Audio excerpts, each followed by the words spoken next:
Value zone hyper mart ఇప్పుడు మన అమీర్పేట్ లో ఈ సెప్టెంబర్ 18న గొప్ప ప్రారంభం. సినిమా వాళ్ళకి సీరియల్ అంటే కొంచెం చిన్న చూపు ఉంటుంది. బాగా టేస్ట్ ఉన్న కేఎస్ రామారావు లాంటి ఆయన వాళ్ళ మిస్సెస్ కార్తీక దీపం సీరియల్ చూస్తున్నారని చూసి ఏంటి ఆ సీరియల్ తెగ చూస్తున్నామని అడిగితే ఇది చాలా బాగుంటుందని నేను చెప్తే, ఆ సీరియల్ వస్తున్న టైంలో కనుక ఇళ్లలో మగాళ్ళు రిమోట్ తీసుకొని వేరే ఛానల్కి వెళ్ళారు, అయిపోయారు. ఎగ్జాజరేషన్ అనుకోకండి, మా కుక్క చూస్తూ ఉంటుందండి కార్తీక దీపం అని. మా పెద్దాక 7:30 అనేసరికి మమ్మల్ని లాక్కొస్తుంది అని చెబితే కొంచెం ఎక్కువ చెప్తున్నారు అనుకున్నాను నేనే. 3 గంటల సినిమా చూస్తుంటేనే ఎక్కడో బోరు కొట్టుద్ది. ఒక రియాక్షన్ ఉందనుకుంటే 10 మంది మీద టక టక టక టక షార్ట్ పడతాయి. ఈ సాగతీత కంప్లైంట్ మీద యాజ్ ఏ సక్సెస్ఫుల్ డైరెక్టర్ మీరేం చెప్తారు? సినిమాలో షార్ట్లు ఎలా ఉంటాయో ఆల్మోస్ట్ అలాగే చేసేవాళ్ళం. రాని ఏమైపోయిందంటే ఒక రోజుకి అవుట్పుట్ ఎంత కావాలని అడగడం మొదలుపెట్టాం. రోజుకి 2 ఎపిసోడ్ తీయాల్సింది. ఎక్కువగా పరభాష వాళ్ళనే టీవీ సీరియల్స్ ఎంకరేజ్ చేస్తున్నాయి. ఇక్కడున్న ఆర్టిస్టులు పెట్టుకోవటం లేదు. కంప్లైంట్ నేపథ్యంలో మీ అనుభవం ఏంటి? నేను పెద్దగా ఇది అవ్వలేదండి. ఇప్పుడు అంటే ఒకప్పుడు అలాగా వచ్చినాయి, కానీ ఇప్పుడు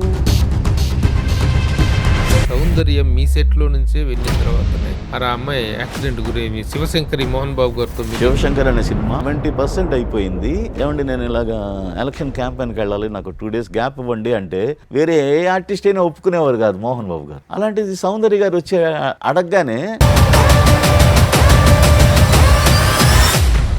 నాకు సినిమాలకి రాసి పెట్టలేదు, పవన్ కళ్యాణ్ గారితో సినిమా అని చెప్పి సెట్ వేసిన తర్వాత అయిపోయిందండి నాకు.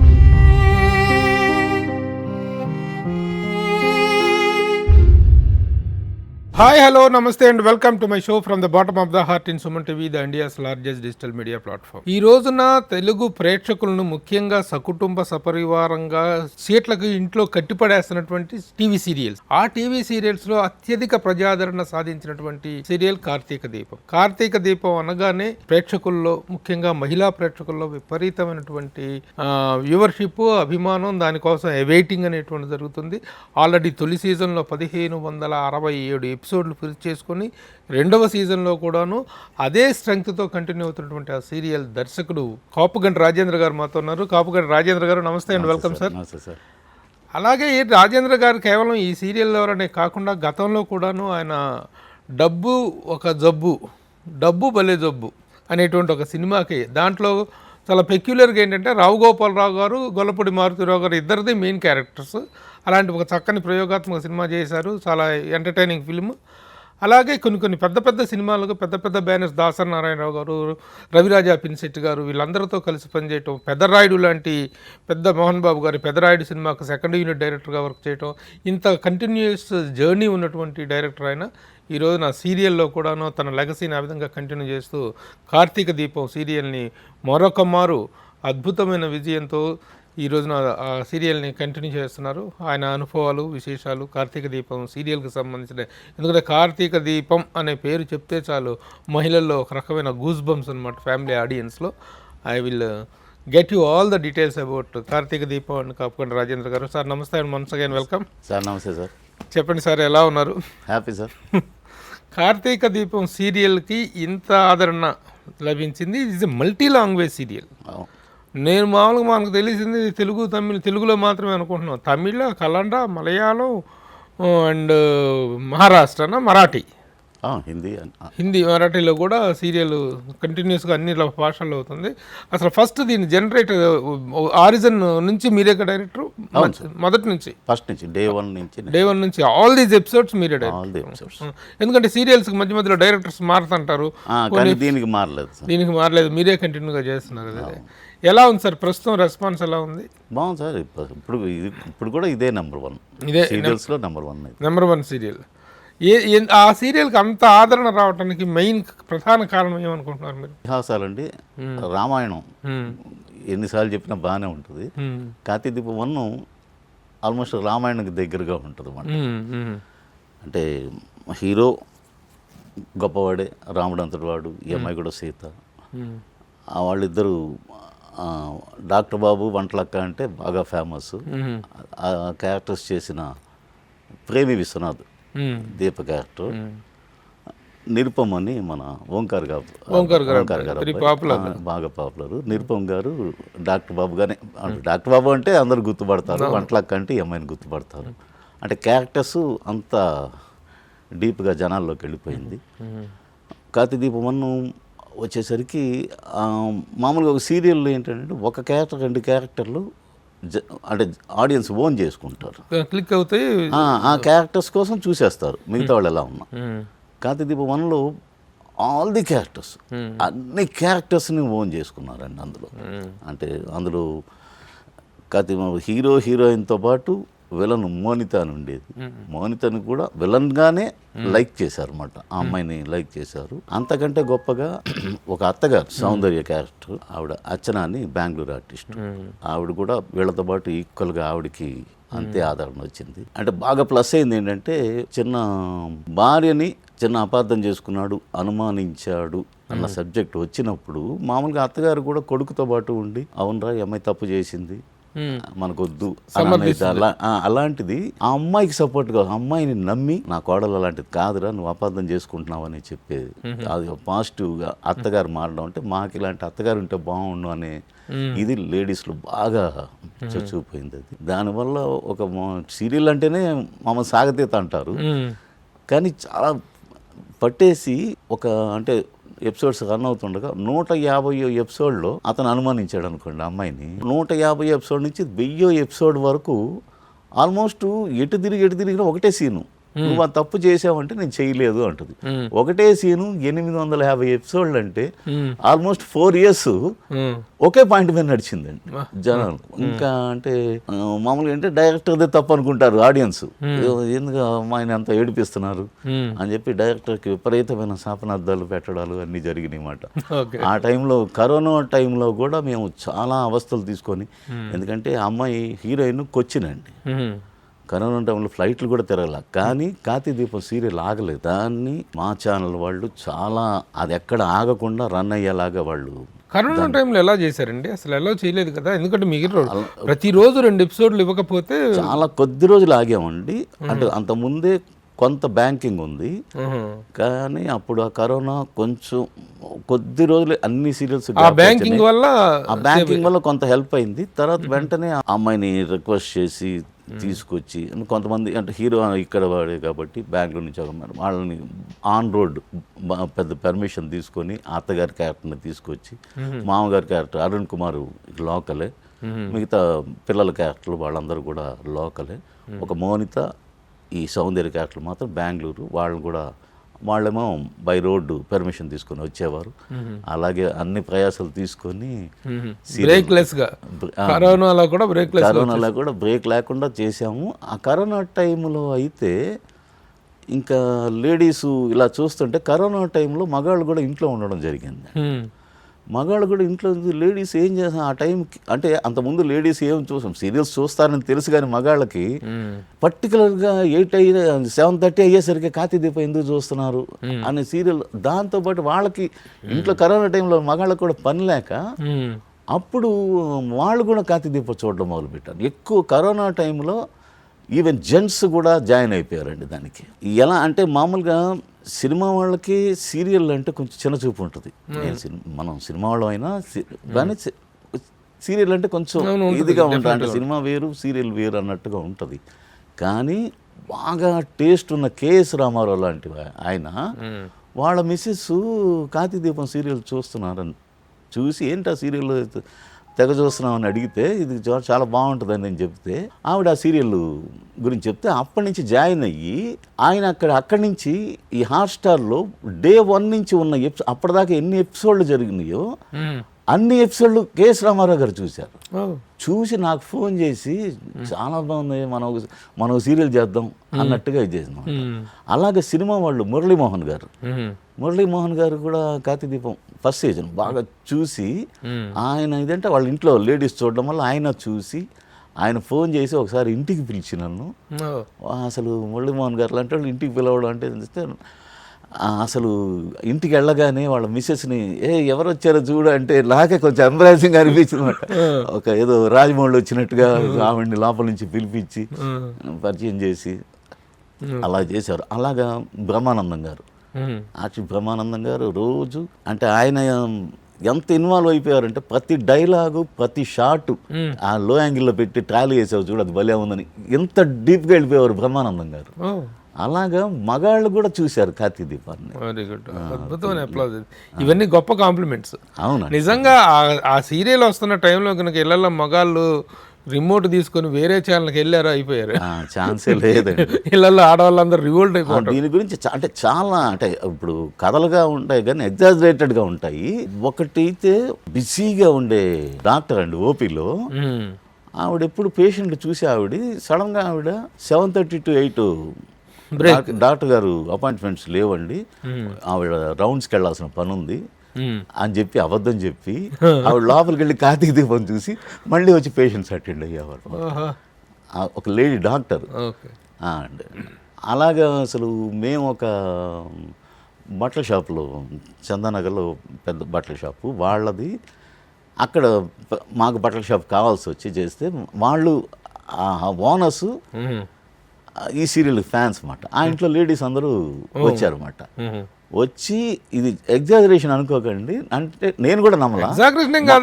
7:30 కాదు వాళ్ళు అలా కాదు, మా కుక్క చూస్తూ ఉంటుందండి కార్తీక దీపం అనేది.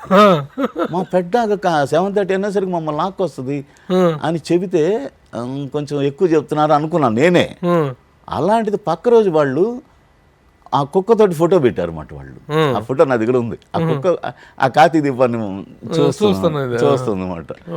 అంటే అసలు ఏముందో అందులో ఆ కార్తీక దీపం సీరియల్లో అంత వచ్చింది. అది మెయిన్గా ఈ క్యారెక్టర్ని ఒక డిగ్లామరైజ్డ్ క్యారెక్టర్ ఇది అమ్మాయిది. ఎందుకంటే నాది ఆడజన్మ అనేటువంటి ఒక నా సావిత్రి గారు యాక్ట్ చేసినటువంటి సీరియల్లో ఒక బ్లాక్ క్యారెక్టర్, ఆ క్యారెక్టర్ మీద ఒక సింపతి డెవలప్ అవ్వటం.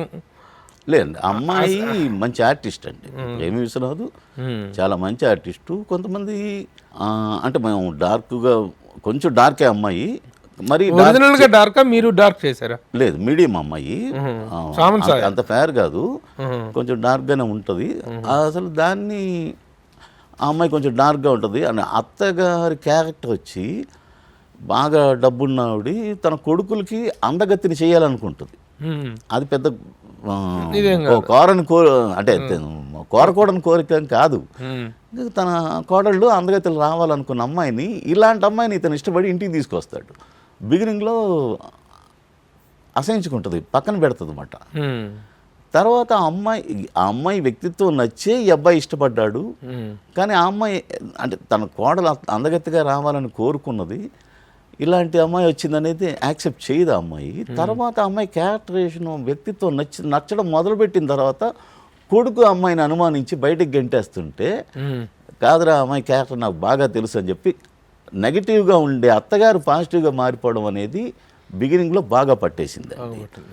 ఈ అమ్మాయి ఆత్మాభిమానం, సెల్ఫ్ రెస్పెక్ట్ ఎక్కువ ఉండడం అనేది ఈ దీప క్యారెక్టర్కి, ఆ అమ్మాయి నన్ను అనుమానించావు అన్న మాటతోటి, ఒక్క మాటతోటి ప్రేమనగర్ సినిమాలో నాగేశ్వరరావు గారు వాణిశ్రీని లత ఎందుకు చేసావు ఈ పని అన్న ఒక్క మాటకి ఆ అమ్మాయి ఎలా బయటికి వెళ్ళిపోతుందో, అలాగా ఈ అమ్మాయి ఆ సెల్ఫ్ రెస్పెక్ట్ తోటి బయటికి వెళ్ళిపోతుందండి. బయటికి వెళ్ళిపోయిన తర్వాత మేము తీసుకున్న టర్న్ ఒరిజినల్ సీరియల్లో లేనిది ఈ అమ్మాయికి ట్విన్స్ పుడతారు. అక్కడి నుంచి ఇది ఉత్తర రామాయణం అయిపోయిందండి.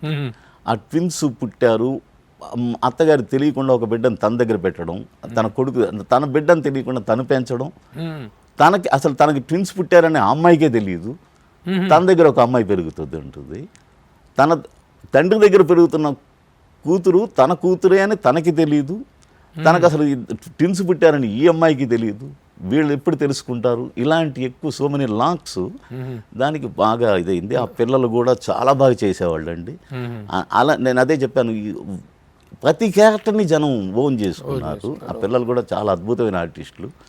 దాంతో అన్ని క్యారెక్టర్లు జనానికి పట్టడం వల్ల ఆ సీరియల్ అంత సక్సెస్ అయ్యింది. సార్ సీరియల్ ఎంత సక్సెస్ అయిందో కార్తీక దీపం టైటిల్ సాంగ్, ఆ సిగ్నేచర్ మ్యూజిక్, అదంటే ఒరిజినల్ ఆయన సోమన్ బాబు గారు, శ్రీదేవి, శారద గారు చేసిన లక్ష్మీ దీపక్ గారు చేశారు.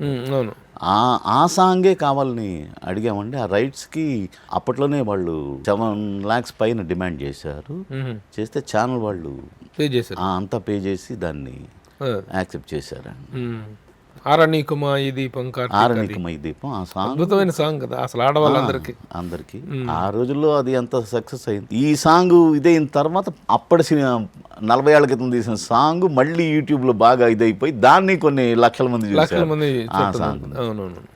3 గంటల సినిమా చూస్తుంటేనే ఎక్కడో బోరు కొట్టుద్ది ఇది అనుకుంటా. ఇన్ని వందల ఎపిసోడ్లు అనేటువంటిది సీరియల్స్ మీద ఉన్నటువంటి జనరల్ ఇదేంటంటే సాగతీత.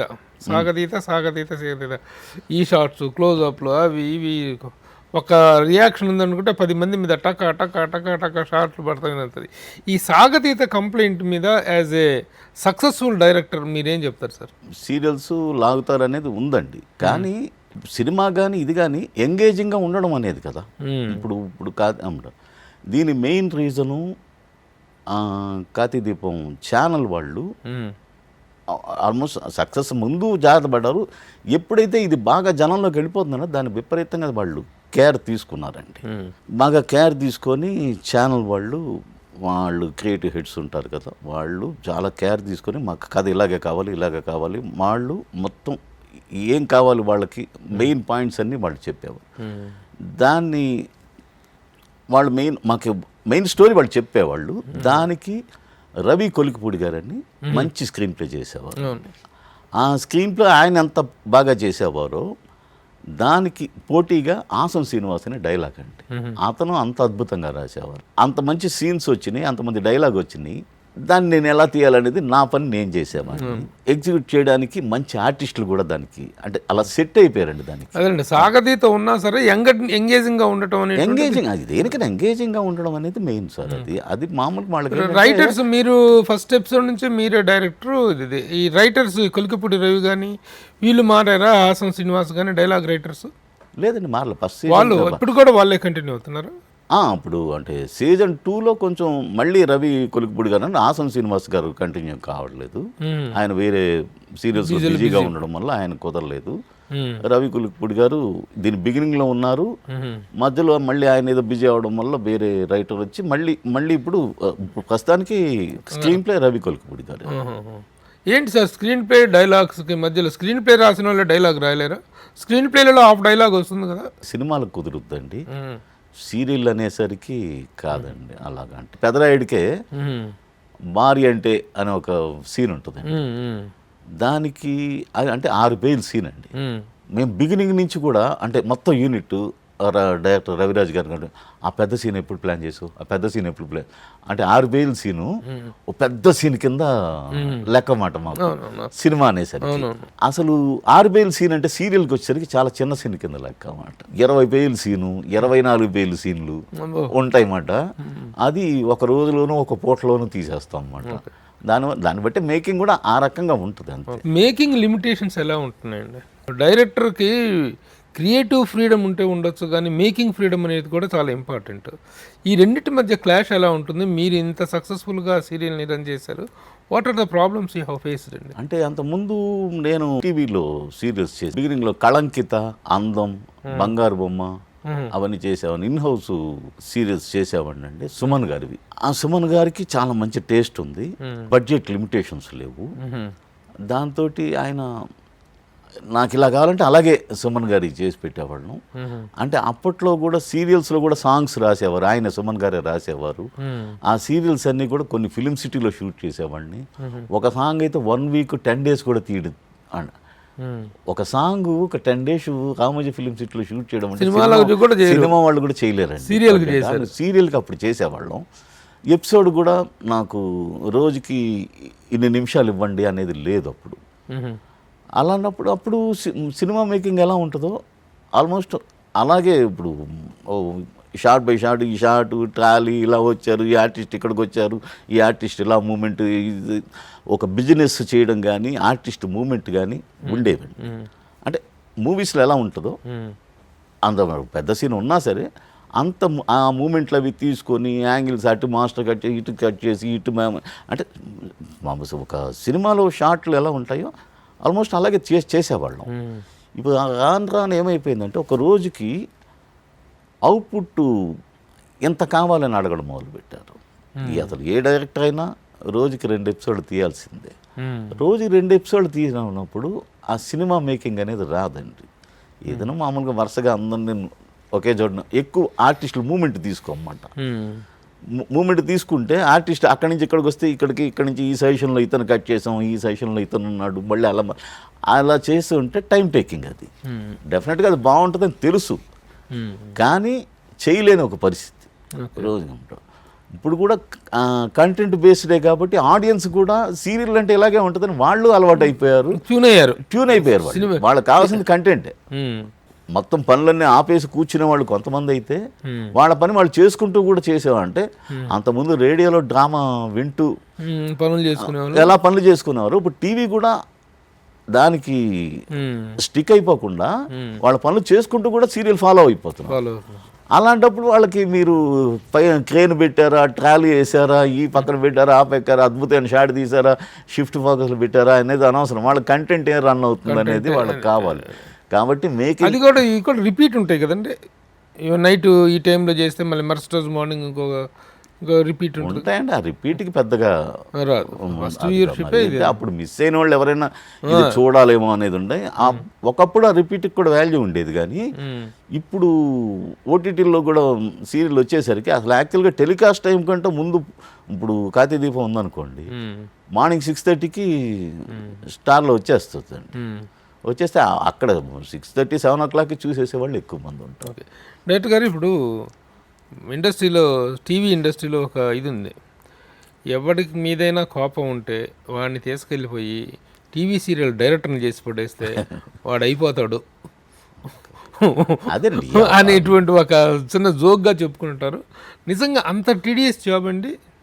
కొంచెం టీడీఎస్ జాబేనండి. అంటే ఇప్పుడు సో మెనీ అదర్ లాంగ్వేజెస్ వచ్చే ఆర్టిస్టులు మనకేంటంటే ఇక్కడ వాళ్ళే కాకుండా కొంచెం మామూలుగా ఛానల్ వాళ్ళు కానీ వాళ్ళు కోరుకునేది ఏంటంటే వేరే వేరే కొత్త ఫేసులు చూపిస్తే బాగుంటుంది అన్న దాంతో ఒక బెంగళూరు నుంచి, చెన్నై నుంచి, కేరళ నుంచి ఇలా వస్తారండి. లాంగ్వేజ్ ప్రాబ్లం ఉంటుంది. ఎన్ని రోజులు మన లాంగ్వేజ్ మంది వేరు, వాళ్ళకంతా ఎక్స్ప్లెయిన్ చేయాలి. ఒక్కొక్కరికి వాళ్ళకి ఎక్స్ప్లెయిన్ చేసే అంత టైం కూడా ఉండదండి వీళ్ళకి. వాళ్ళకి అర్థం చేసుకుని వెళ్ళిపోతే ఓకే, బట్ వాళ్ళు కొన్ని కష్టతరమైన పదాలు ఉంటాయి, వాళ్ళకి నోరు తిరగాలి అంటే, కానీ అవుట్పుట్ కావాలి. ఇంతమంది ఈ అదర్ లాంగ్వేజ్ వాళ్ళకి ఇప్పుడు మామూలుగా హిందీ ఆర్టిస్టులని తీసుకొస్తాం సినిమాల్లో, హిందీ హీరోయిన్లు వస్తారు, హిందీ విలన్లు వస్తారు, వాళ్ళకి వస్తారు. వాళ్ళకేంటి ఒక్క సీను ఒక డైలాగ్ 2 డైలాగులు ఉంటాయి వాళ్ళకి. దానికి చాలా టైం తీసుకొని ఎదురుగా ఏదైనా దీని మీద పలక మీద రాసుకొని, కటర్ మీద డైలాగ్ రాసుకొని అవి చూసి మేనేజ్ చేస్తూ ఉంటారు. దీనికి ఆ ఛాన్స్ ఉండదు, మీకు ఉండదు. అప్పుడు అన్ని లాంగ్వేజ్లో వాళ్ళని సమన్వయం చేస్తూ వాళ్ళతో చెప్పిస్తూ ఎంత అవుట్పుట్ ఇవ్వాలన్నప్పుడు డైరెక్టర్ కొంచెం ప్రెషర్లోనే ఉంటారు. తర్వాత మళ్ళీ వెంటనే ఎడిటింగ్ అటెండ్ అవ్వాలి, ఎడిటింగ్ చూసుకోవాలి, ఫైనల్ ఓకే. ముందు అసలు షూటింగ్ చేయడం అనేది పెద్ద ఛాలెంజ్. ఇప్పుడు ఇంకొక మెయిన్ కంప్లైంట్ ఏంటంటే, ఎక్కువగా పరభాష వాళ్ళనే టీవీ సీరియల్స్ ఎంకరేజ్ చేస్తున్నాయి. ఇక్కడున్న ఆర్టిస్టులను పెట్టుకోవటం లేదు, వాళ్ళు రకరకాలుగా హింసలు పెడుతున్నారు. ముఖ్యంగా అటు బెంగళూరు నుంచి కానీ ఇటు నుంచి కానీ తీసుకొస్తున్నప్పుడు ఒక సీరియల్లో కమిట్ అయిన తర్వాత ఇక నేనే తప్పదుగా వీళ్ళకి వేరే గతి లేదు అన్న యాటిట్యూడ్ తోటి నిర్మాతలను కానీ ప్రొడక్షన్ హౌస్ను కానీ చాలా ఇబ్బందులు పెడుతున్నారు అనేటువంటిది ఒకటి ఉంది. ఈ కంప్లైంట్ నేపథ్యంలో మీ అనుభవం ఏంటండి? నేను పెద్దగా ఇది అవ్వలేదండి. ఇప్పుడు అంటే ఒకప్పుడు అలాగా వచ్చినాయి, కానీ ఇప్పుడు ప్రొడ్యూసర్స్ కౌన్సిల్ అంతా స్ట్రాంగ్గా ఉందండి. ఇప్పుడు ఆర్టిస్టులు కానీ కొంచెం అలా కానీ ఇబ్బంది పెట్టడం జరిగితే వాళ్ళ ప్రొడ్యూసర్ కౌన్సిల్ చాలా ఇదిగా ఉండి మిగతా పరభాష వాళ్ళు కొంచెం ఇబ్బంది పెడితే వాళ్ళని బ్యాన్ చేయడం జరుగుతుంది. వాళ్ళ 1 year 2 years బ్యాన్ చేసేస్తున్నారు వాళ్ళని. అంత స్ట్రాంగ్గా ఉన్నారు. ఇప్పుడు అంత ముందు లాంటి ప్రాబ్లమ్స్ లేవు. ఇప్పుడు సినిమా ఇండస్ట్రీలో రకరకాలైనటువంటి దురాగతాలు వింటూ ఉంటాం. ముఖ్యంగా వేస్టేజ్ గురించి కానీ, ఇక్కడ లగ్జరీస్ వీటి గురించి కానీ డిమాండ్స్ గురించి కానీ టీవీ సీరియల్స్లో ఎలా ఉంటాయి ఆ డిమాండ్స్ అవన్నీ ఎలా నడుస్తుంటాయి? వాళ్ళ పాపులారిటీని బట్టి వాళ్ళు డిమాండ్ చేస్తారు, ముందే మాట్లాడుకుంటారు కాబట్టి వీళ్ళకి ఇంతే అని చెప్పేసి డైలీ వేజెస్ అండి ఇక్కడ అందరికీ. కాబట్టి వీళ్ళకి ఇంతే అని మాట్లాడుకున్నారు, ఇంతే ప్రొవైడ్ చేయగలం అని చెబుతారు. కాబట్టి మామూలుగా అంటే ఆల్మోస్ట్ సినిమాలకి ఎలాగా ఫుడ్ ప్రొవైడ్ చేస్తారు, రూములు ప్రొవైడ్ చేస్తారు, బయట నుంచి వచ్చిన వాళ్ళకి ప్రొడ్యూసర్ అన్నీ ప్రొవైడ్ చేస్తారండి, అవన్నీ ఉంటాయి. కానీ ఎక్కువ ఇప్పుడు అక్కడ ఇప్పుడు ఎంతమంది ఆర్టిస్టులు ఉన్నారు అంతమందికి క్యారవాన్లు పెట్టేసి అవన్నీ ఉంటాయి కదా, అవన్నీ టీవీ బడ్జెట్కి ప్రొవైడ్ చేయలేరు. ఇక దీన్ని ఈ పరభాషా నటుల ప్రవాహాన్ని ఆపగలిగేటువంటి అవకాశం ఉందా? ఎందుకంటే తెలుగులో మీరు సరిగా వర్క్ చేయకపోగా సరైన టాలెంట్ సెర్చ్ చేయకపోవటం వల్ల రావట్లేదు. కానీ తెలుగులో కూడా చాలామంది అమ్మాయిలు వేషాల కోసం వాటి కోసం ట్రై చేస్తున్నారు కదా, ఎందుకు ఎక్కువగా పరభాషలకే మా ప్రయారిటీ ఇస్తున్నారు? అంటే కొంచెం కొత్త ఫేసులు చూపిద్దామని అంతేనండి. కొత్త ఫేస్ అంటే ఏది కొత్త ఫేస్ అండి? ఎవరి తెలుగు ఫేసులు కొత్త ఫేసులు కదా, మీరు పరిచయం చేస్తే కొత్త ఫేస్లేగా అవుతాయి. అలా నేను పరిచయం చేసిన వాళ్ళు ఉన్నారండి, టీవీ సీరియల్కి ఉన్నారు ఇప్పుడు. కానీ మీ విషయం అని కాదండి, మీరు మొదటి నుంచి కూడాను మీ పద్ధతి అంతా తెలుసు. ఈటీవీ దగ్గర నుంచి మీరు చేస్తున్న సీరియల్స్ వీటన్నిటిలో కూడాను మోస్ట్లీ ఇస్తున్నారు. కానీ అది ఒక ట్రెండ్ అయిపోయింది, అవుట్ స్టేషన్స్ నుంచి తీసుకురావటం అనేటువంటిది అది ఒక కంప్లైంట్గానే ఉంది. దానికి ఏమైనా ఒక నివారణ మార్గం లేదా? ఇక్కడ చాలామంది ఆర్టిస్టులు, ఇక్కడ టీవీ ఆర్టిస్ట్ అసోసియేషను వీళ్ళు కూడాను ట్రై చేస్తున్నారు, నిరసనలు వ్యక్తం చేస్తున్నారు. దానికి ఒక పరిష్కారం ఏమైనా దొరుకుద్దా? ఇది ఒకటి అర క్యారెక్టర్స్ డిమాండ్ చేస్తే పర్వాలేదు, ప్రతి చిన్న క్యారెక్టర్కి కూడాను పరభాషల నుంచి తీసుకొచ్చేటువంటి ఒకప్పుడు సినిమాల్లో చేశారు, అది ఇప్పటికీ నడుస్తూనే ఉంది సినిమాల్లో జరుగుతుందా, ఇక్కడ జరుగుతుంది. ఏమన్నా అడ్డుకట్ట వేసే అవకాశం ఉందా? పొరుగింటి పుల్లకూర రుచి అనేటువంటి దానికి మీ టీవీ సీరియల్సే పెద్ద ఉదాహరణ. పొరుగింటికి పరిగెడుతున్నారు మీరు అనే దాని కంప్లైంట్ని ఎలా మీరు ఒక senior director, you can also dictate అనే స్థాయిలో చేయగట్టడానికి ఉందా అవకాశం? అలాగే క్యారెక్టర్కి వీళ్ళు యాప్ట్ అని చెప్పేసి ఇప్పుడు వాళ్ళు సెలెక్ట్, ఇప్పుడు మామూలుగా సినిమాల్లో కూడా ఒకటనే కాదు కదా, ఎక్కడెక్కడి నుంచి ఇప్పుడు ఒక సౌత్ ఇండియానే కాదు, నార్త్ ఇండియా నుంచి, బెంగాల్ నుంచి, అక్కడి నుంచి కూడా తెచ్చుకుంటున్నారు ఆర్టిస్టులు. క్యారెక్టర్కి వీళ్ళు ఫిట్నెస్ చూసి మీరే సెలెక్ట్ చేసుకుంటున్నారండి ఆర్టిస్ట్ని, లేకపోతే ఛానల్ వాళ్ళు ఫిక్స్ చేస్తారు? వాళ్ళు ఫిక్స్ చేస్తారు, ఛానల్ వాళ్ళే ఆర్టిస్ట్ సెలక్షన్ అంతా వాళ్ళే. స్టోరీ సెలక్షన్ కానీ ఆర్టిస్ట్ సెలక్షన్ కానీ అంతా కూడా ఛానల్ వాళ్ళే ముందు యాక్సెప్ట్ చేయాలండి. ఓకే.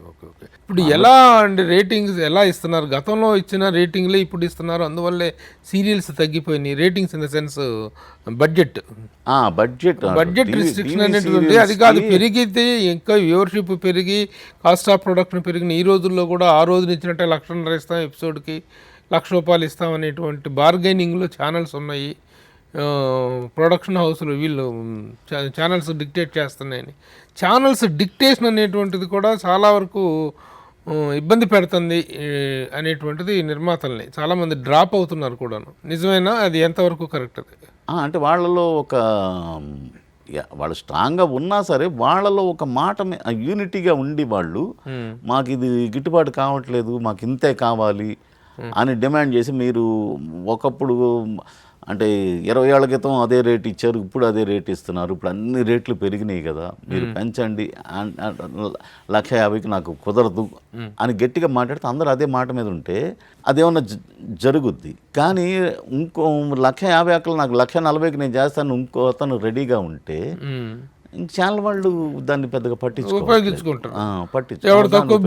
ఎవడు ఎక్కువ తక్కువ ఇది ఇస్తే వాడే, ఎవడు బిడ్ ఇస్తే వాడే, అలాగే వెళ్తుంది తప్ప క్వాలిటీ సఫరింగ్ అనేటువంటిది మరి ఛానల్ కూడా. అందుకే ఇప్పుడు మీరు ఇందాక అడిగారు డైరెక్టర్ ప్రెషర్లో ఎవరిని అడిగినా అనేది, అప్పుడు డైరెక్టర్ అతనికి అవుట్పుట్ అడుగుతారు కాబట్టి ఎన్ని ప్రాబ్లమ్స్ వచ్చినా ఏం జరిగినా సరే ఈ అవుట్పుట్ ఇవ్వాలన్న దీంతో డైరెక్టర్ అనేవాడు కొంచెం ప్రెషర్లోనే ఉంటాడు. టీవీ డైరెక్టర్ చాలా ప్రెషర్లో ఉంటున్నారు వాళ్ళు. తర్వాత ఇప్పుడు ముఖ్యంగా మన కార్తీక దీపం సీరియల్ విషయానికి వస్తే మా TV Starma, presently Starma, how happy the Starma is as far as your output is concerned? అంటే కార్తీదీపం టీమ్ అంటే కార్తీదీపం 1 అప్పుడు చాలా అప్రిషియేట్ చేశారండి మమ్మల్ని. అంటే స్టారు దీనిలో బాంబేలో ఫంక్షన్ చేస్తారు, మన వాళ్ళని అసలు ఎవరు పట్టించుకోరు. అక్కడ coffee with Karan Johar, Bigg Boss అక్కడ సల్మాన్ ఖాన్ చేస్తారు, వాళ్ళందరినీ పిలిచి వాళ్ళు ఫంక్షన్ చేసుకుంటారు. అలాంటిది కార్తీక దీపం టీంని బాంబేకి పిలిచారు మమ్మల్ని. ఓహో. పిలిచి అంటే అసలు కరణ్ జోహారు, సల్మాన్ ఖాన్ వాళ్ళందరితో పాటు మేము కూడా అక్కడ పార్టిసిపేట్ చేయడం అనేది మేము చాలా హ్యాపీగా ఫీల్ అయ్యాం. మమ్మల్ని కూడా బాగా గుర్తించారని. ఇప్పుడు స్టార్ మాలో రేటింగ్స్, బడ్జెట్స్ విషయంలో ఇప్పుడు స్టార్ మా అనేటువంటి చాలా పెద్ద స్థాయికి వెళ్ళింది కదా. అవును. వెళ్ళినప్పుడు మరి వాళ్ళు ఇప్పుడు బడ్జెట్లు పెంచి కొంచెం క్వాలిటీ పరంగా ఇచ్చేసే అవకాశం ఉందా, చేస్తున్నారా, ఎలా ఉంది చేస్తున్నారు? మిగతా ఛానల్స్తో పోల్చుకుంటే అందరూ ఈక్వల్గానే చేస్తున్నారండి. బాగా అందరూ బాగానే ఖర్చు పెడతారు. ఇప్పుడు ఈ సెకండ్ సీజన్ ఇంకెన్ని ఎపిసోడ్స్ ఉంటుంది, ఎంతవరకు సాగదీస్తారు? ఎంత నేను సాగదీయడం కాదండి, ఇప్పుడు సాగదీతే ఇప్పుడు బిజినెస్ అండి. ఇప్పుడు చూస్తుంటే తీస్తున్నారు అంతే కదా. ఇప్పుడు రేటింగ్ తగ్గితే ఆటోమేటిక్గా దాన్ని క్లోజ్ చేసేసుకుంటారు. మీకేమైనా కార్తీక దీపం రికార్డ్ ఎపిసోడ్స్ చేయాలని ఉందా? ఇప్పుడు అభిషేకం సీరియల్ అని వచ్చేది ఈటీవీలో, నేను కూడా మధ్యలో ఒక 400 ఎపిసోడ్ చేశాను. మీరు 400 ఎపిసోడ్లు చేశారు, దాసనారాయణరావు గారు ప్రొడ్యూసరు. అవునండి. అదే 5000 ఎపిసోడ్ దాదాపు చేసినట్టున్నారు. 4000 ఎపిసోడ్ చేశారు. అదే హైయెస్ట్. ఇంకా అంతకుముందు కూడా కొన్ని ఉన్నాయి కదా? లేవండి, 4000 ఎపిసోడ్లు హైయెస్ట్ అభిషేకం. ఆ విధంగా మీకేమైనా రికార్డు ఇంత చేయాలని ఏమైనా ఉందా? చేయాలనే ఉంటుంది కదండి. దాసరి గారిది గోకుల సీత అని ఈటీవీకి చేస్తూ ఉండేవాడిని. అది క్లోజ్ అయింది. క్లోజ్ అయిన తర్వాత విచిత్రంగా గుత్తా వెంకటేశ్వరరావు గారిని కార్తీక దీపం 1కి గగన్ టెలి షో, దానికి ఆయన ప్రొడ్యూసర్. అప్పుడు నేను గోకుల సీత అయిపోయిన తర్వాత వెంకటేశ్వర గారు ఆయన కూడా ఈటీవీలో జాబ్ చేసేవారు. ఆయన తర్వాత ప్రొడ్యూసర్ అయ్యారు. అష్టాచమ్మాయిని మాలో చేస్తుంటే నేను ఆయన్ని కలిసి మనం కలిసి ఒక సీరియల్ చేయాలండి. మనం ఇప్పుడు అప్పుడు కార్తీక దీపం ఇంకా తెలియదు మాకు. నేను ఈ సీరియల్ తోటి నేను రిటైర్ అవుతాను అని చెప్పా, అంత కాన్ఫిడెంట్గా. ఈ సీరియల్తో నేను రిటైర్ అయిపోతానండి మనం చేసే సీరియల్తో అని. అదే నేను రిటైర్మెంట్ గురించి ఎందుకు మాట్లాడుతున్నారు అన్నాడు ఆయన.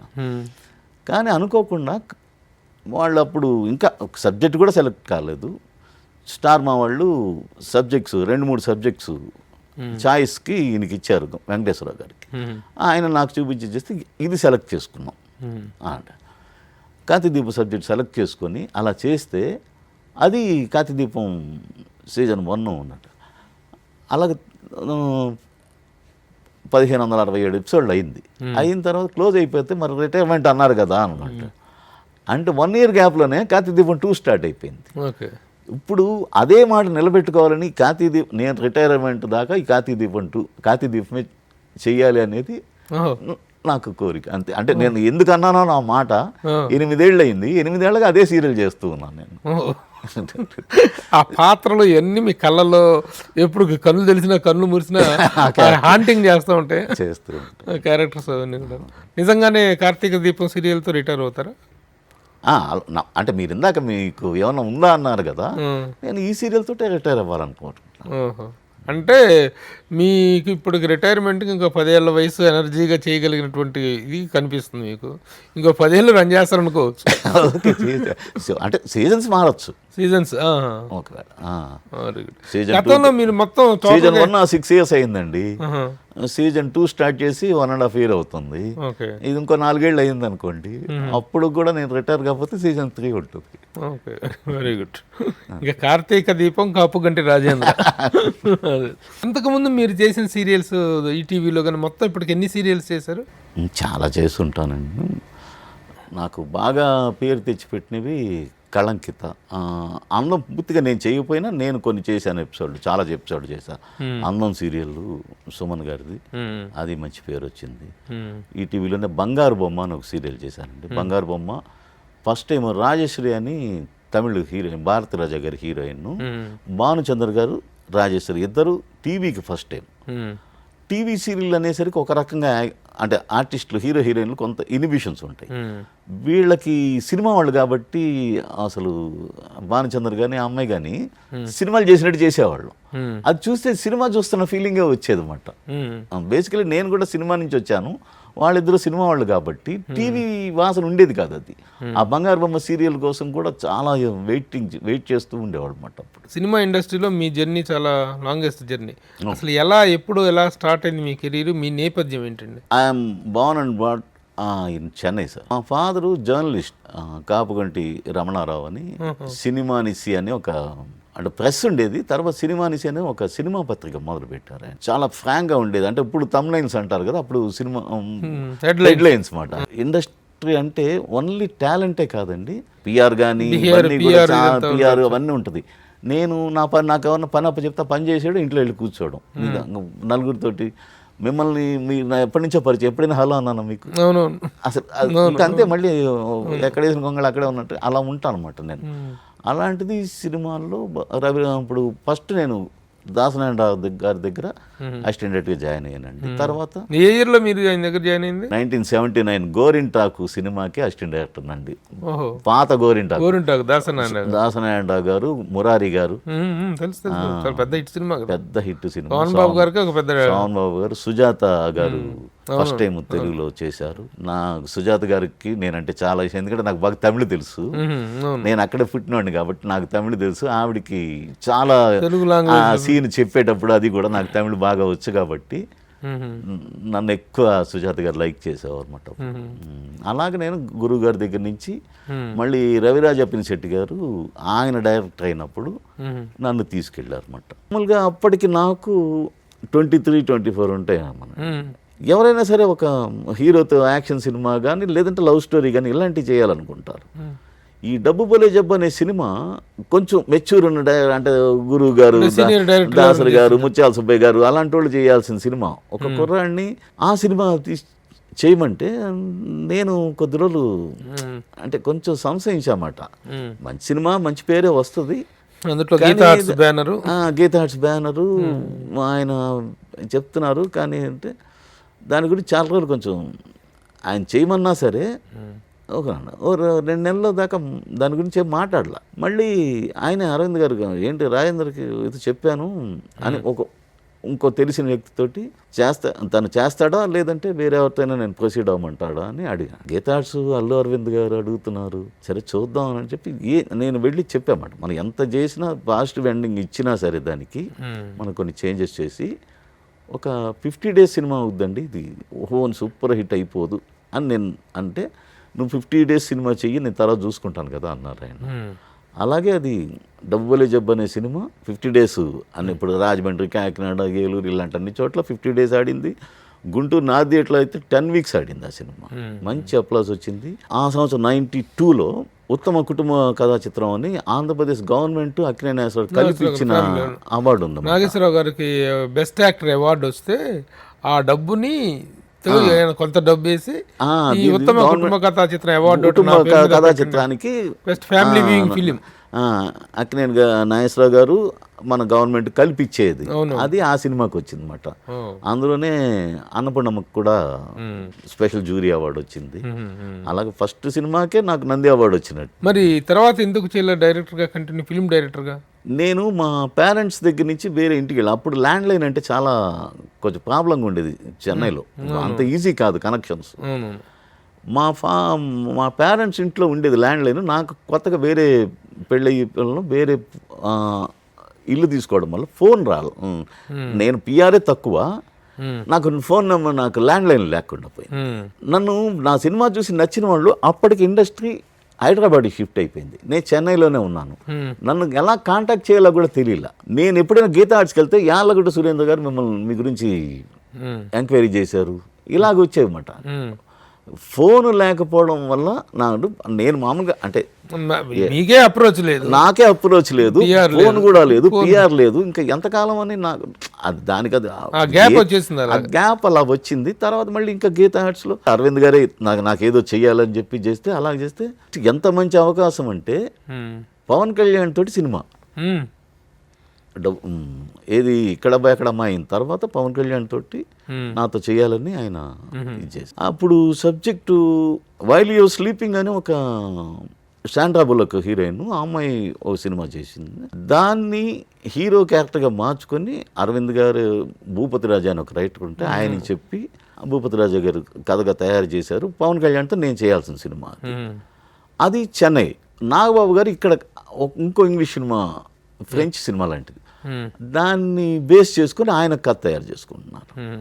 అది బావగారు బాగున్నారు. ఆయన వైల్ యూ స్లీపింగ్ ఒక అమ్మాయి ఆర్ఫను, ఆ అమ్మాయిని ఎవరో ఒకడు వచ్చి పలకరిస్తే మెరీ క్రిస్మస్ అని చెప్పినందుకు ఆ అమ్మాయి చాలా ఇదైపోతే అతను తన కళ్ళ ముందే చిన్న యాక్సిడెంట్ అయితే ఆ అమ్మాయి హాస్పిటల్లో జాయిన్ చేస్తే ఫ్యామిలీ మెంబర్స్ మొత్తం కలిపి ఈ అమ్మాయిని ఫియాన్సీ అనుకుంటారు. క్రిస్మస్ రోజుల్లో ఎంతమంది రిలేటివ్స్ ఉన్నారు, వీళ్ళందరితోటి అతను ఎలా ఒక కోమలో ఉన్నాడు, ఆ అబ్బాయి యాక్సిడెంట్ అయిన అబ్బాయి.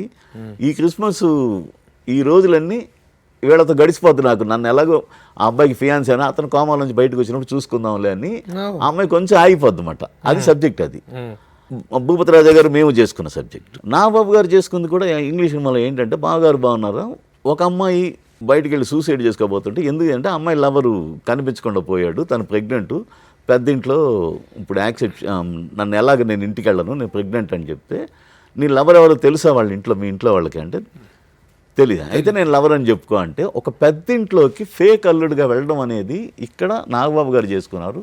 అక్కడ మేము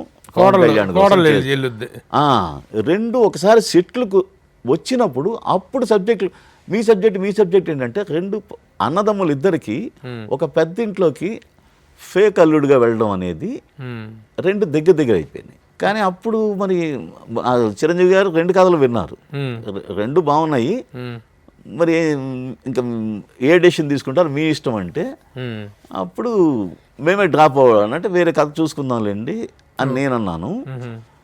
అంటే అంత ఈజీ ఇంకో కథ తయారవడం అనేది అంత ఈజీ కాదు. అది ఈ లోపల ఏంటంటే పవన్ కళ్యాణ్ గారు రేంజ్ మారిపోతూ వచ్చింది, సినిమాకి రేంజ్ ఆయనది పెరిగిపోతూ వచ్చింది. ఇంకా నేను కథ అలాగా అంటే ఈ మామూలుగా ఈ మధ్యలో అసలే నేను చెప్పాను కదా మెతక అనేది కొంచెం దూసుకుపోయే స్వభావం లేదు. టీవీ సీరియల్స్లో కూడా now you are a very big super director, mega director, అందులో డౌటే ఉంది. ఈ రోజున టీవీ సీరియల్స్ ప్రస్తావన వస్తే you will be in the first line, అలాంటిది ఒకటి సాధించారు. That is great. అంటే ఎక్కడా ఖాళీగా లేరు, మీకు పిఆర్ లేకపోయినా మీతో పిఆర్ మెయింటైన్ చేస్తుంది ఇండస్ట్రీ.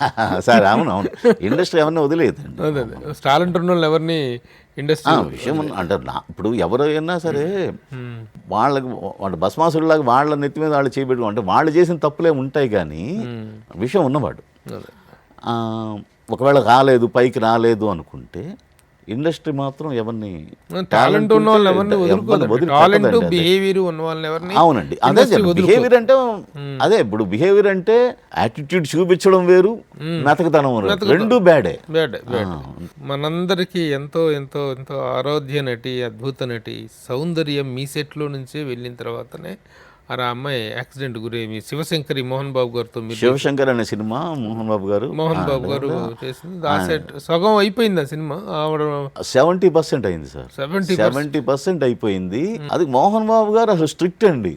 ఒక్కోసారి మంచిగా ఉండడం కూడా బ్యాడ్ అవుతుంది అప్పుడు, ఎందుకంటే సౌందర్య గారి మీద అసలు కాంట్రవర్సీ అనేది లేదు. ఇప్పుడు ఎవరు ఎలాంటి ఆర్టిస్ట్ వచ్చినా అడిగినా సరే షూటింగ్ మధ్యలో ఏమండి నేను ఇలాగా ఎలక్షన్ క్యాంపెయిన్కి వెళ్ళాలి, నాకు 2 days గ్యాప్ ఇవ్వండి అంటే వేరే ఏ ఆర్టిస్ట్ అయినా ఒప్పుకునేవారు కాదు మోహన్ బాబు గారు. అలాంటిది సౌందర్య గారు వచ్చే అడగగానే ఆయన ఏదో సీన్లు షూట్ చేయాల్సింది షెడ్యూల్ మార్చుకుని ఆయన ఫైట్ సీక్వెన్స్ ఏదో ప్లాన్ చేసి ఈవిడ్ని పంపించారండి. అసలు మామూలుగా మోహన్ బాబు గారు లాగే ఉండి కుదరదు మన సీన్స్ ఉండగా నువ్వు షూటింగ్ ఉండగా నువ్వు ఎలా వెళ్తావని అనుంటే బాగుండేది అనిపించింది, మనకు అంటే డెఫినెట్ గా. ఆయన ఎవరు చెప్పినా ఒప్పుకోరు కదా, కానీ సౌందర్య ఎప్పుడు ఏమి అడగదు అంటే పాపం చాలా సాఫ్ట్ కార్నర్ అందరు ఆయనకే మొత్తం ఇండస్ట్రీలో. ఎందుకంటే ఆవిడ అనిపించుకునే మనిషి కాదు, ఆవిడ మీద కాంట్రవర్సీ అనేది లేదు, అంత మంచితనమే ఆవిడికి. అక్కడ కాదనలేకపోయింది క్యాంపెయిన్కి పిలిస్తే, ఆవిడ మాటని ఈయన కాదనలేకపోయారు, అది నాకు బ్యాడ్ అయింది. లేదంటే ఆ సినిమా పూర్తి ఉంటే ఇంకో రకంగా ఉండేది. అదే మొత్తానికి ఏదో చేసి ఫినిష్ చేశారు ఆ సినిమా. 70% అయిపోయింది, ఇంకా మళ్ళీ మొత్తం ఇంకో కొత్త హీరోయిన్ పెట్టుకొని మొత్తం చేయడం అంటే చాలా కష్టం అని చెప్పి. ఫస్ట్ ఆ న్యూస్ తెలిసిన తర్వాత మీ రియాక్షన్ ఏంటి అసలు? ఎందుకంటే డైరెక్టర్గా ఇంకా మీకు అదే పెద్ద సినిమా అప్పటికి, ఇంకా అంతే సార్. ఆ సినిమా సక్సెస్ అయితే మామూలు ఇండస్ట్రీలో ఉండేవాళ్ళు. మోహన్ బాబు గారు పిలిచి నీకు సినిమా ఇచ్చారంటే మామూలు విషయం కాదు, ఇలా మాట్లాడిన వాళ్ళు అంటే. అలాంటిది అది నాకు ఎలా అంటే నాకు సినిమాలకి రాసి పెట్టలేదు, ఎందుకంటే పవన్ కళ్యాణ్ గారితో సినిమా అని చెప్పి సెట్ వేసిన తర్వాత అయిపోయిందండి నాకు. ఆల్మోస్ట్ ఎలక్షన్ అంటే జరుగుతుంది, పవన్ కళ్యాణ్తో సినిమా సెట్ వేసి ఆగిపోవడం అనేదే తట్టుకున్నాను నేను. ఇంతలో ఇది తర్వాత కొద్ది రోజులకి మనకు పిఆర్ ఏం ఉండదు అసలు, నమ్మరు అసలు. శివనాగేశ్వరరావు అని ఒక డైరెక్టర్ ఉన్నాడు, ఆయన ఏదో మోహన్ బాబు గారిని కలిసి కథలు ఏవో కావాలంటే రాజేంద్ర దగ్గర కథలు ఉన్నాయండి అంటే, ఆయన నాకు మోహన్ బాబు గారు ఫోన్ చేసి ఏమో కథలు ఉన్నాయంట కదా, నాకు వచ్చి నాకు పరిచయమే కదా, నువ్వు వచ్చి నాకు కథలు ఉన్నాయని చెప్పొచ్చు కదా అని ఆయన ఫోన్ చేస్తే వెళ్ళాను నేను. వెళితే నా కథ ఒకటి చెబితే పిల్లలకి, విష్ణుకి కానీ మనోజ్కి కానీ చెబితే, అది అంతకుముందు రవిరాజ పినిశెట్టి గారికి చెప్పున్నా ఆ కథ. నేను చెబితే అది ఒకటే కథ ఉందండి, ఆ కథ నేను రవిరాజు గారికి చెప్పాను, ఆయన నా డైరెక్షన్లో నేను చేస్తాను ఆయన చెప్పారు, నా గురువు కాబట్టి మాట ఇచ్చాను అంతేకంటే నీకైనా అడ్వాన్స్ ఏమైనా ఇచ్చాడా అని అడిగారు. అడ్వాన్స్ ఏం లేదు, మాట అండి అంతే. నేను మాట్లాడతానులే రవిరాజు గారికి ఆయన ఫోన్ చేశారు. ఫోన్ చేసి రాజేంద్ర సబ్జెక్ట్ రాజేంద్రకి ఇచ్చేసినా ఓకే, లేదంటే నువ్వు మా పిల్లలతోటి ఎవరితో చేసినా ఓకే అని ఆయన చెప్పారు. రవిరాజు గారు బిజీగా ఉండడం వల్ల ఆయన సబ్జెక్టు ఇవ్వలేదు, చేయడం డిలే అవుతుంది. ఈ డిలే అవుతున్న టైంలో ఇది రవి ఒప్పుకునేలా లేడు, కానీ మేము ఒక కథ అనుకుంటున్నాము అని రోడ్ టు పెర్డిషన్ అని ఒక ఇంగ్లీష్ సినిమా అన్నమాట, దాది బేస్ చేసుకుని ఈ శివశంకర్ సినిమా వాళ్ళు ఒకటి అనుకున్నారు. దాన్ని నేను కూర్చున్న తర్వాత కొంచెం అది మార్పులు చేసి సరే అని అలాగా సరే అంటే నేను మళ్ళీ నాకు డబ్బు బలి చెప్పిన తర్వాత మళ్ళీ నేను మళ్ళీ విష్ణుతోటో మనోజ్తోటో చేయాల్సిన అవకాశాన్ని, అంటే మోహన్ బాబు గారు అంటే తక్కువని గారిని చెప్పేది, మళ్ళీ నా కథ నేను యూత్తో చేయాల్సిన దానికిను వాళ్ళు సెలెక్ట్ చేసుకున్న సబ్జెక్టు మోహన్ బాబు గారితో చేయడానికి మళ్ళీ తేడా ఉంది కదా.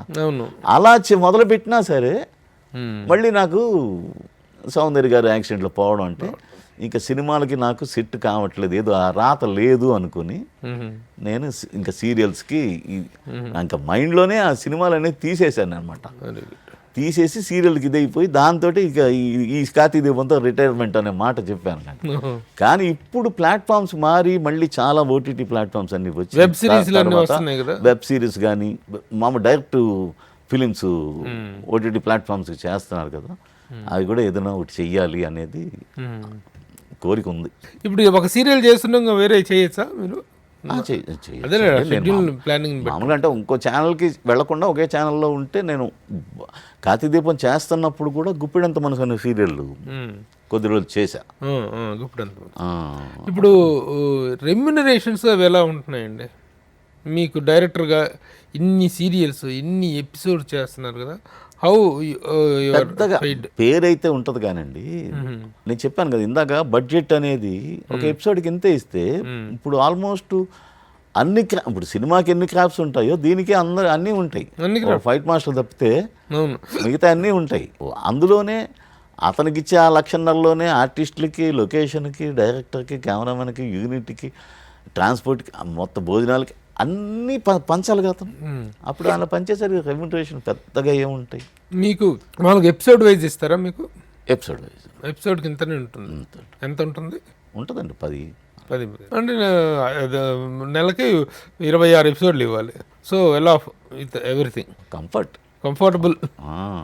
Okay okay. అది సినిమాలు చేసి చాలా మంది పని లేక రోడ్డు మీద తిరిగే వాళ్ళకంటే బెటర్ లైఫ్. ఈరోజు ఎంతమంది కో డైరెక్టర్లు, అసోసియేట్స్, సీనియర్స్ చాలా మంది ఉంటారు, పదుల మీదే సక్సెస్ అవుతారు. ఇది సినిమా ఫీల్డ్ లో ఉన్నది, అది ఇప్పుడే కాదుగా, బిగినింగ్ నుంచి ఉన్నదే అది. ఇంక ఇప్పుడు ఎలా ముగించబోతున్నారు కార్తీక దీపం? రన్ ఎలా ఉంటుంది అనేటిది ఏమైనా క్లూ ఇస్తారా? దానికి ఫిక్స్డ్ ఇదే ఉండదండి. ఏది ట్రెండ్ ఎలా ఉంది, ఇప్పుడు కొంచెం టీడియస్గా వెళ్తుంది, ఎమోషన్ ఎక్కువైపోయింది, కొంచెం ఫన్గా వెళ్తే బాగుంటుంది అనుకున్నాం అనుకోండి, అది కొంతకాలం అన్నమాట అది కొంతకాలం ఫన్ ఎక్కువైపోయింది, మళ్ళీ కథ లేదంటున్నారంటే మళ్ళీ కొంచెం కథలో సినిమాలకిను సీరియల్కి ఉన్నది అదే. ఒక మహా అయితే ఒక 10 days బ్యాంకింగ్ ఉంటుంది కాబట్టి ఈ మనం తీసుకున్న రూటు సరిగ్గా లేదు, ఇది జనానికి పెద్దగా రుచించట్లేదు అన్నప్పుడు దాన్ని మార్చుకునే వెసులుబాటు ఉంటుంది అన్నమాట.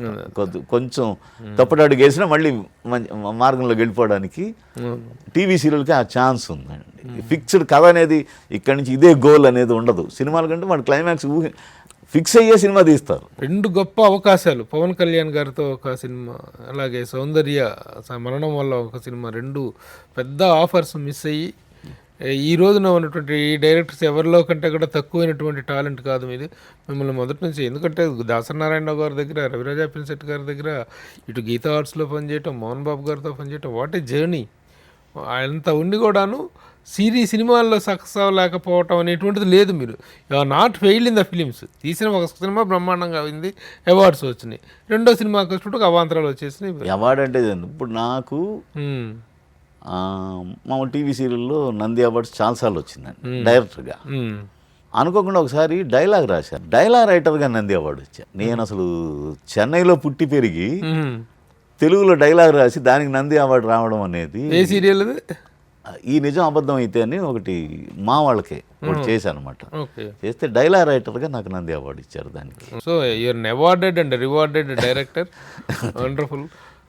సీరియల్స్లో కూడా మీ లెగసీ ఇలా కంటిన్యూ అవుతుంది. నెంబర్ 1 పొజిషన్లో ఉన్నారు డైరెక్టర్గా టీవీ సీరియల్స్లో. One of the top directors in TV serials. అలాంటి అద్భుతమైన క్రెడిట్ రావటం గొప్ప విషయం. All the best. మీ పాత్రల కోసం మళ్ళీ మీరు ఎలాంటి టర్నింగ్లు తీస్తారో కార్తీక దీపంలో అనేటువంటి ఉత్కంఠ మాత్రం ఆ ఫస్ట్ దానికి వచ్చినంత ఇది వస్తుంది కదా, దీనికి కూడా అవకాశం ఉందండి. అవకాశం ఉంది. So waiting for the remaining episodes. ఇలా కంటిన్యూ అవ్వాలి. ఆల్ ద బెస్ట్ డైరెక్టర్ గారు. Thank you very much. Spared enough time. ఎందుకంటే కార్తీక దీపం సీరియల్ డైరెక్టర్లతో ఒక ఇంటర్వ్యూ అనేటువంటిది ఇట్ సెల్ఫ్ మా ప్రేక్షకులకు కూడా చాలా ఒక ఇంట్రెస్టింగ్ పాయింట్ అది. సో అందుకనే మిమ్మల్ని అడగడం జరిగింది, మీరు వెంటనే యాక్సెప్ట్ చేశారు. Thank you very much sir. Prabhu garu నాకు ఎప్పటి నుంచో తెలుసు కాబట్టి ప్రభు గారు పిలిచారు. నేను మామూలుగా ఇంటర్వ్యూలు ఇవ్వను. ప్రభు గారు మొన్న అక్కడ కలిసాము, మీరు అడిగారు, మీరు అడిగారని వచ్చాను. థ్యాంక్ యూ అండి. Thank you. నమస్తే. నమస్తే సార్. సుమన్ టీవీలో మీ పర్సనల్ అండ్ బిజినెస్ ప్రమోషన్స్ కోసం కింది నెంబర్కి కాంటాక్ట్ చేయండి.